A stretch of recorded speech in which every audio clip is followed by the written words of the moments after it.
নতুন কোন রাজনৈতিক দল ঘোষণা করতে আসি নাই। আমরা এখানে কোন রাজনৈতিক দলের লেজুর বৃত্তি করতেও আসি নাই। আমরা যারা এখানে হাজির হয়েছি একমাত্র আল্লাহ এবং তার রাসূলের মহব্বতে হাজির হয়েছি। আমরা যারা এখানে হাজির হয়েছি শুধুমাত্র এক আল্লাহ এবং তার রাসূলের প্রেমে হাজির হয়েছি।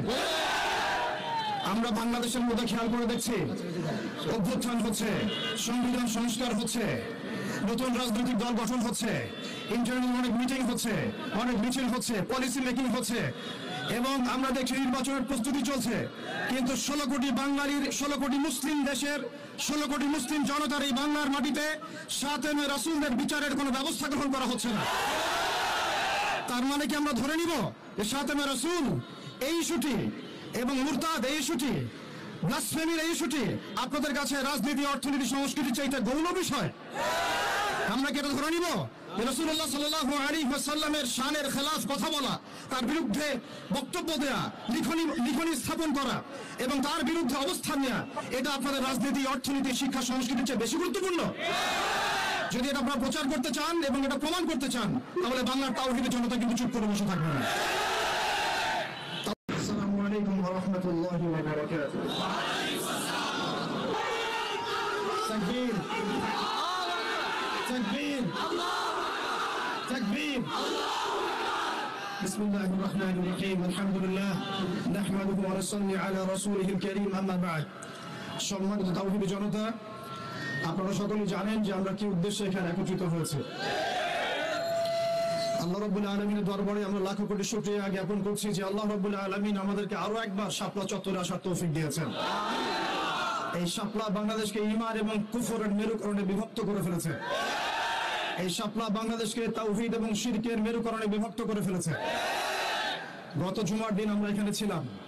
আমরা কি কি দাবি উত্থাপন করেছি সেটা আমাদের প্রশাসন, সরকার খুব ভালো করে জানেন। কিন্তু বিগত 7 দিনে আমরা এর বিরুদ্ধে কোনো রকম ব্যবস্থা গ্রহণ করতে দেখি নাই।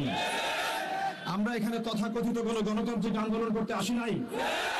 আমরা এখানে কোনো ইলেকশন করতে আসি নাই। আমরা এখানে নতুন কোনো রাজনৈতিক দল ঘোষণা করতে আসি নাই।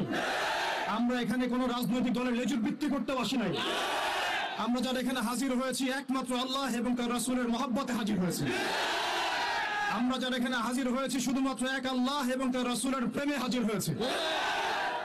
আমরা বাংলাদেশের মধ্যে খেয়াল করে দেখছি অভ্যুত্থান হচ্ছে, সংবিধান সংস্কার হচ্ছে, নতুন রাজনৈতিক দল গঠন হচ্ছে, ইন্টারনাল অনেক মিটিং হচ্ছে, অনেক মিছিল হচ্ছে, পলিসি মেকিং হচ্ছে এবং আমরা দেখছি নির্বাচনের প্রস্তুতি চলছে। কিন্তু 16 কোটি বাঙালির, 16 কোটি মুসলিম দেশের, 16 কোটি মুসলিম জনতার এই বাংলার মাটিতে সাতেমে রাসূলদের বিচারের কোনো ব্যবস্থা গ্রহণ করা হচ্ছে না। তার মানে কি আমরা ধরে নিব যে সাতেমে রাসূল এই ইস্যুটি এবং মুরতাদ এই ইস্যুটি, ব্লাসফেমির এই ইস্যুটি আপনাদের কাছে রাজনীতি, অর্থনীতি, সংস্কৃতি চাইতে গৌণ বিষয়? আমরা কি এটা ধরে নিব যে রাসূলুল্লাহ সাল্লাল্লাহু আলাইহি ওয়াসাল্লামের শানের খেলাফ কথা বলা, তার বিরুদ্ধে বক্তব্য দেয়া, লিখনি স্থাপন করা এবং তার বিরুদ্ধে অবস্থান নেওয়া, এটা আপনাদের রাজনীতি, অর্থনীতি, শিক্ষা, সংস্কৃতির চেয়ে বেশি গুরুত্বপূর্ণ? যদি এটা আপনারা প্রচার করতে চান এবং এটা প্রমাণ করতে চান, তাহলে বাংলার তাওহীদি জনতা কিন্তু চুপ করে বসে থাকবে না। তাওহীদি জনতা, আরেকটা বিষয় আমি স্পষ্ট করতে চাই, সেটা হচ্ছে বাংলাদেশে কেউ হিন্দু হোক আমাদের কোনো আপত্তি আছে? কেউ বৌদ্ধ হলে আমাদের কোনো আপত্তি আছে? কেউ খ্রিস্টান ধর্মাবলম্বী হলে আমাদের কোনো আপত্তি আছে? কেউ যদি নাস্তিকও হয়ে যায় আমাদের কোনো আপত্তি নাই। কিন্তু নাস্তিকতার দোহাই দিয়ে সেই লেভেলকে ব্যবহার করে যখন আপনি আল্লাহ এবং তার রাসূলের শানে কটূক্তি করবেন, আমাদের আপত্তি তখনই আমরা ঘরে চুপ করে বসে থাকবো না ইনশাআল্লাহ। আপনি নাস্তিক হয়ে জাহান্নামে যান, আমাদের কোনো আপত্তি নাই। কিন্তু নাস্তিকতার আদলে আপনি মুসলিমদের সেন্টিমেন্টকে আঘাত করতে পারেন না। আপনি কোন ধর্মের তাবেদার হয়ে ইসলাম ধর্মকে কটূক্তি করতে পারেন না। আপনি ইসলাম ধর্মের এবং তাওহীদি জনতার সেন্টিমেন্টে আঘাত করতে পারেন না।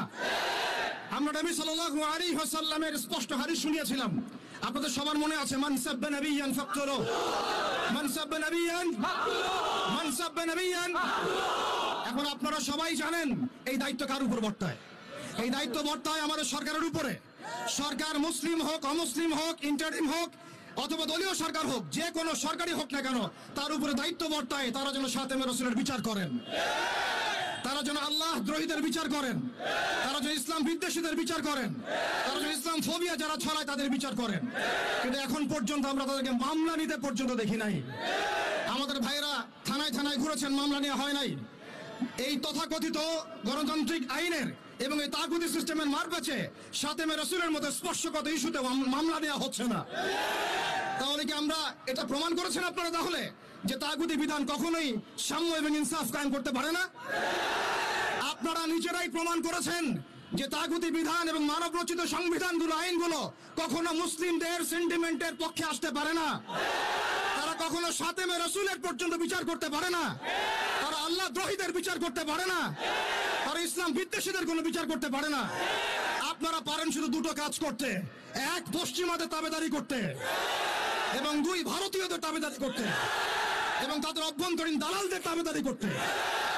অতএব আমরা আবারও সতর্ক করতে চাই, এই সুস্পষ্ট হাদিসের উপরে আপনারা আমল করুন, অন্যথায় তাওহীদি জনতা শরিয়া আইন বাস্তবায়ন করার প্রক্রিয়ার দিকে হাঁটবে ইনশাআল্লাহ।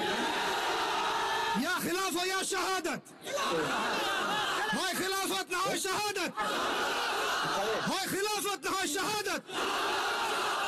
সম্মানিত তাওহীদি জনতা, আমি অল্প কথা শেষ করব। আমরা এই তাগুতি সিস্টেমের কাছে কোন রকমের আবদার করতে এখানে আসি নাই। আমরা তাগুতি সিস্টেমের কাছে আবদার করতে আসি নাই, বরং আমরা অধিকার পেশ করতে এসেছি। এটা আমাদের কোনো দাবি না, বরং মৌলিক অধিকার। আমরা আমাদের মৌলিক অধিকার পেশ করতে এসেছি। প্রিয় তাওহীদি জনতা,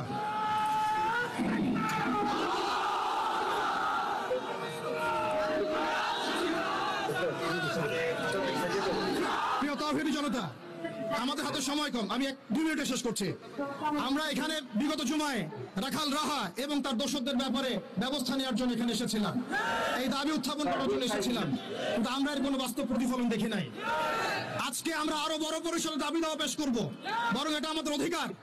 সেটা হচ্ছে শুধু রাখাল রাহা নয়, বরং যত প্রকার সাতেমে রাসূল আছে, যত প্রকার আল্লাহ দ্রোহী আছে, ইসলাম বিদ্বেষী আছে, প্রশাসনের মধ্যে হোক, আমলাতন্ত্রের মধ্যে হোক, এমপি মন্ত্রীর মধ্যে হোক, জনগণের মধ্যে হোক, ব্লগারদের মধ্যে হোক, যে কোনো শ্রেণী পেশার মধ্যে হোক না কেন, তাদের সবার বিচার বাংলার মাটিতে করতে হবে। এখানে আমরা শুধু একজন রাখাল রাহার বিপক্ষে কথা বলতে আসি নাই। আমরা রাখাল রাহার যত রকম দোষর আছে, তাবেদার আছে, সবার বিরুদ্ধে আমাদের অবস্থান স্পষ্ট করতে এসেছি। দ্বিতীয় কথা হচ্ছে, এই সিস্টেম প্রণয়ন করতে হবে এমন ভাবে যাতে আন্তর্জাতিক বিচার ব্যবস্থাকে পর্যালোচনা করে এমন একটা ব্লাসফেমি আইন বাংলাদেশে প্রণয়ন করা হয় যাতে এই বিষয়গুলোর বিচার তো হয়, ইন ফিউচার ভবিষ্যতে বাংলাদেশের মাটিতে কেউ আল্লাহ এবং তার রাসূলকে কটূক্তি করার সাহস না পায়। এমন একটা আইন আমরা প্রণয়ন করতে চাই আপনাদের মাধ্যমে, এবং এমন একটা আইন প্রণয়নের দাবি করতে চাই আপনাদের কাছে, যে আইনের মধ্য দিয়ে আগামীর বাংলাদেশে কোন প্রজন্ম গড়ে উঠবে না যারা আল্লাহ এবং তার রাসূলকে গালিগালাজ করে। আমরা জানি আপনারা শরিয়া কায়েম করতে পারবেন না, আমরা জানি আপনারা ইমারা কায়েম করতে পারবেন না, আমরা জানি যে আপনারা আল্লাহর বিধানকে আল্লাহর জমিনে বাস্তবায়ন করার ক্ষমতা রাখেন না, কিন্তু অন্তত সাতেমদের বিচারের আইনটা বাস্তবায়ন করে নিজেদের ঈমান এবং মুসলিমত্বের ন্যূনতম পরিচয়টুকু দেন। নিজেদের ঈমান এবং মুসলিমত্বের ন্যূনতম পরিচয়টুকু আপনারা প্রদান করেন। প্রিয় তাওহীদি জনতা, আমরা শেষ কথা বলছি এটাই, যে আমাদের সরকার এদের বিরুদ্ধে আমাদের অবস্থান নয়, আমাদের প্রশাসন তাদের বিরুদ্ধে আমাদের অবস্থান নয়, আমাদের জনগণ তাদের বিরুদ্ধে আমাদের অবস্থান নয়। আমরা আজকে চাইলে এখানে কোটি মানুষের সমাবেশ করতে পারতাম। আমরা ওয়ার্ল্ড অ্যাফেয়ার্স বুঝি, আমরা জিওপলিটিক্স বুঝি, আমরা দেশের অভ্যন্তরীণ বিশৃঙ্খলাগুলো বুঝি, কিন্তু আমরা সাতেমে রাসূলের ইস্যুতে কেউ চুপ থাকবো না ইনশাআল্লাহ। যতদিন